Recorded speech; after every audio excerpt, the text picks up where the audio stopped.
Hello दोस्तों, आज के एपिसोड में हम जीन्स और जेनेटिक थेरेपी के बारे में बात करेंगे। बहुत सारी बीमारियां ऐसी होती है जो हमारे डीएनए यानी जीन्स से ट्रांसमिट होती है, जैसे कि sickle cell disease, haemophilia, alpha 1 antitrypsin deficiency और सिस्टिक फाइब्रोसिस।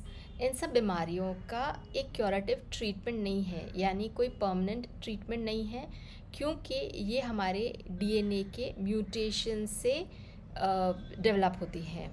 अब म्यूटेशन क्या होता है? म्यूटेशन ये होता है जब हमारे डीएनए का कोई सीक्वेंस बदल जाता है, तो उससे बॉडी का कोई स्ट्रक्चर या कोई फंक्शन या कोई ऑर्गन ठीक तरीके से काम नहीं करता है और genetic mutation induced genetic diseases होती हैं।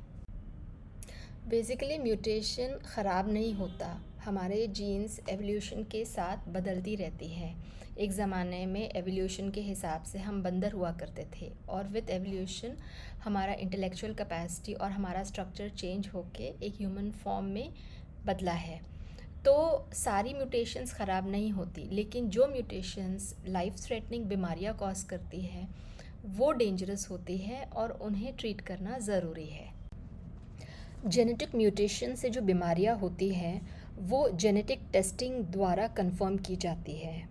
एक ब्लड सैंपल या स्किन बायोप्सी ले करके इसके हम स्पेशल टेस्ट करते हैं और जो डीएनए के एबनॉर्मेलिटीज़ होते हैं या प्रॉब्लम्स होते हैं इससे ये डिटेक्ट किए जाते हैं।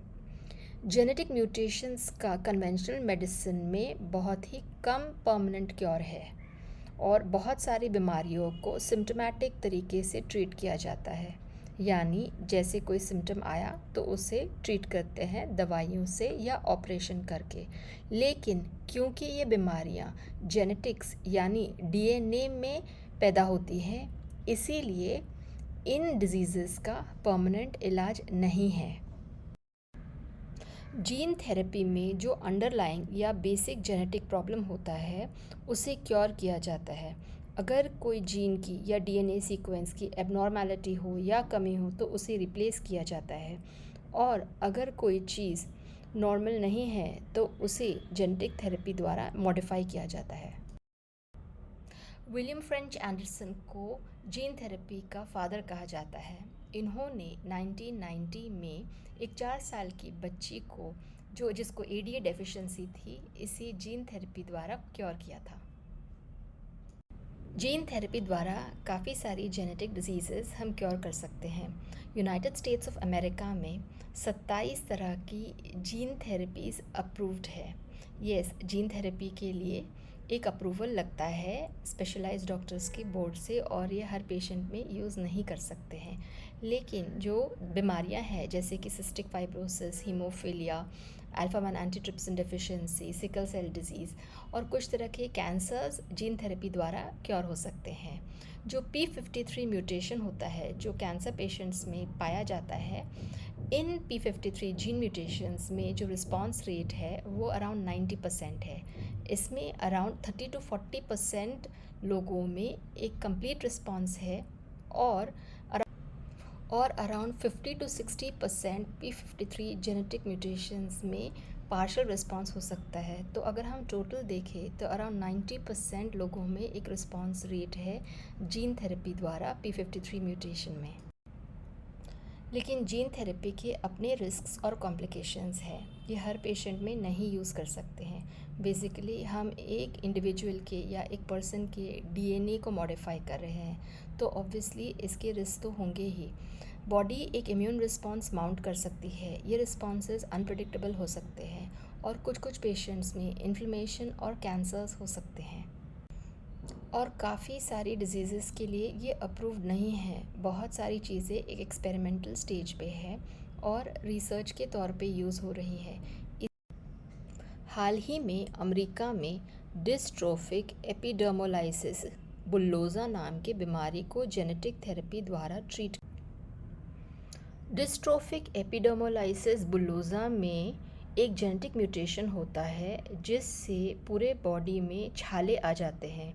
ये छाले बर्स्ट हो जाते हैं यानी फूट जाते हैं और इनकी वजह से स्कारिंग भी हो सकती है। अगर ये आँख के पास हो तो इंसान के अंधा होने के चांसेस होते हैं। ये छोटा सा बच्चा जो क्यूबा में रहता था, इसे डिस्ट्रोफिक एपिडोमोलाइसिस बुल्लोसा था और ये काफ़ी साल से सिम्टोमेटिक ट्रीटमेंट ले रहा था। जब इसे छाले होते थे तब वो छालों को ड्रेन करने जाता था डॉक्टर के पास, और अगर स्कारिंग होती थी तो ऑपरेशन से ये ट्रीट किया जाता। लेकिन और छाले आँख के पास होने की वजह से इसे आँखों में दिखने में भी प्रॉब्लम हो रहा था। तो इस बच्चे को वाइजुविक नामक जेनेटिक थेरेपी द्वारा ट्रीट किया गया। इसमें इनएक्टिवेटेड हर्पीज सिम्प्लेक्स वायरस को एक आई ड्रॉप के ज़रिए बच्चे के आँख में डाला गया और इसकी स्कारिंग या उसका जो विज़न प्रॉब्लम था वो काफ़ी हद तक ठीक हो गया। एक आँख में ये ट्रीटमेंट की गई और जब इम्प्रूवमेंट पाया गया तो दूसरी आँख में भी ये ट्रीटमेंट की गई और फॉलोअप के बाद इसका विज़न काफ़ी हद तक इम्प्रूव हो गया था। वाइजुविक जो ट्रीटमेंट है वो कन्वेंशनल ट्रीटमेंट जैसी नहीं है और ये अप्रूव नहीं है। इसे रिसर्च के तौर पे यूज़ किया जाता है, लेकिन इस पेशेंट के लिए एक स्पेशल कंपैशनेट अप्रूवल ली गई और ये आई ड्रॉप्स इस बच्चे में डाले गए। जीन थेरेपी के ज़रिए जो जेनेटिक म्यूटेशंस है और जो जेनेटिक प्रॉब्लम्स हैं उन पेशेंट्स को काफ़ी हद तक एक उम्मीद की किरण नज़र आ रही है। आने वाले वक्त में काफ़ी रिसर्च हो रहा है और हमें उम्मीद है कि ये सारे पेशेंट्स हैं इनको काफ़ी फ़ायदा होगा।